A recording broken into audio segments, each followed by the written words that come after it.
ഇനി ഒരു സ്റ്റെപ്പ് പോലും മുൻപോട്ട് വെക്കുവാൻ എനിക്ക് പറ്റത്തില്ല.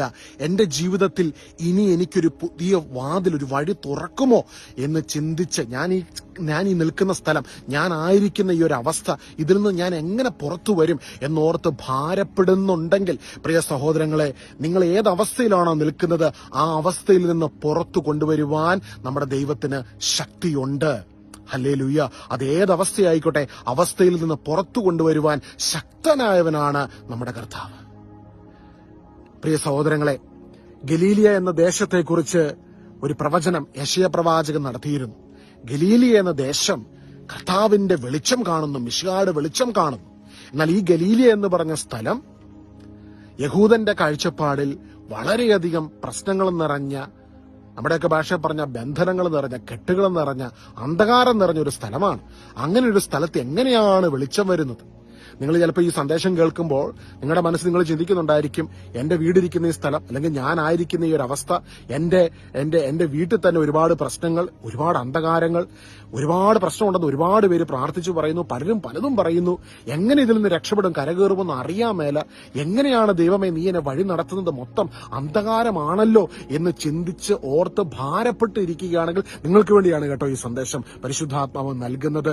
ഗലീലിയ എന്ന് പറഞ്ഞ ദേശത്തെക്കുറിച്ച് ദൈവത്തിന്റെ പ്രവചനം യെശയ്യാ പ്രവാചകനിലൂടെ വെളിപ്പെട്ടിരിക്കുകയാൽ യഹൂദൻ ഗലീലിയെ എങ്ങനെയൊക്കെ കണ്ടാലും, യഹൂദൻ ഗലീലിയ ബന്ധന സ്ഥലമാണ്, കെട്ടുള്ള സ്ഥലമാണ്, ഒരിക്കലും അവിടെ രക്ഷപ്പെടാൻ പോകുന്നില്ല, അവിടെ പുരോഗതി ഉണ്ടാകാൻ പോകുന്നില്ല എന്ന് പറഞ്ഞ് എഴുതിത്തള്ളിയെങ്കിലും കർത്താവ് ഈശോയുടെ പരസ്യ ജീവിതത്തിന്റെ ശുശ്രൂഷ ആരംഭിക്കുന്നത് ഗലീലിയയിലെ കാനായിൽ തന്നെയാണ്.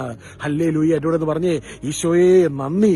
ഏത് സ്ഥലത്താണോ നീ നിന്ദിക്കപ്പെട്ടത്, ഏത് സ്ഥലത്താണോ നീ അപമാനിക്കപ്പെട്ടത്, ഈശോയോട് ചേർന്നിരുന്നിട്ട് ഇപ്പോഴും ചില വിഷയങ്ങൾക്ക് ഉത്തരം ലഭിക്കുന്നില്ലേ, അതേ സ്ഥലത്ത് തന്നെ നിന്നെ മാനിച്ചുയർത്തും. കാരണം ദൈവത്തിന്റെ സകല വാഗ്ദത്തങ്ങളും ക്രിസ്തുവിലൂടെ ഇന്ന് നിന്റെ ഉള്ളിലേക്ക് കടന്നു വന്നിരിക്കുന്നുവെന്ന് 2 കൊരിന്ത്യർ 1:20 പറയുന്നു. ഇന്ന് ഈശോയിലൂടെ ദൈവത്തിന്റെ സകല വാഗ്ദത്തങ്ങളും നിന്നിലേക്ക് കടന്നു വന്നിരിക്കുകയാണ്.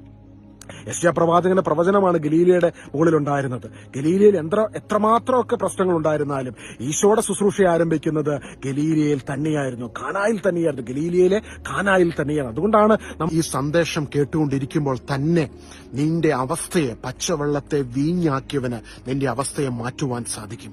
കർത്താവിന്റെ വചനം പറഞ്ഞു, ഈശോ ഇന്നലെയും ഇന്നും എന്നും എന്നേക്കും മാറ്റമില്ലാത്തവനാണ്.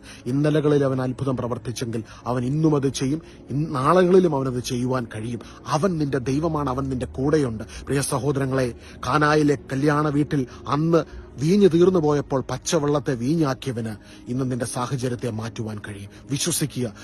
ഈ സന്ദേശം നിനക്ക് വേണ്ടിയുള്ളതാണ്. ഈ സന്ദേശം കേൾക്കുമ്പോൾ, അതിനെ റിസീവ് ചെയ്യുമ്പോൾ തന്നെ ഇന്ന് ഈ സന്ദേശം എടുക്കുന്ന ഈ സ്ഥലത്ത്, ഞാൻ ആയിരിക്കുന്ന സ്ഥലത്ത് എനിക്ക് അനുഭവിക്കുവാൻ കഴിയുന്ന ഈശോയുടെ വലിയ മഹത്വം ഇന്ന് നിന്റെ ജീവിതത്തിലേക്കും കടന്നു വരുന്നു. ഇസ്രായേൽ മക്കളെ പകൽ മേഘസ്തംഭമായി രാത്രി അഗ്നിതൂണായി വഴി നടത്തിയവൻ നിന്നെയും വഴി നടത്തുന്നു. റോമ 8:30 പറയുന്നു, ദൈവം നമ്മുടെ പക്ഷത്തെങ്കിൽ ആര് നമുക്കെതിരെ നിൽക്കും? വലിയ ഈ വചനത്തിന്റെ അഭിഷേകത്തിന്റെ ശക്തി നിന്റെ ജീവിതത്തിൽ ഇന്ന് അത്ഭുത വഴികൾ നാം ഓരോരുത്തരുടെയും ജീവിതത്തിൽ തുറക്കുമാറാകട്ടെ, ഇപ്പോഴും എപ്പോഴും എന്നേക്കും. ആമേൻ.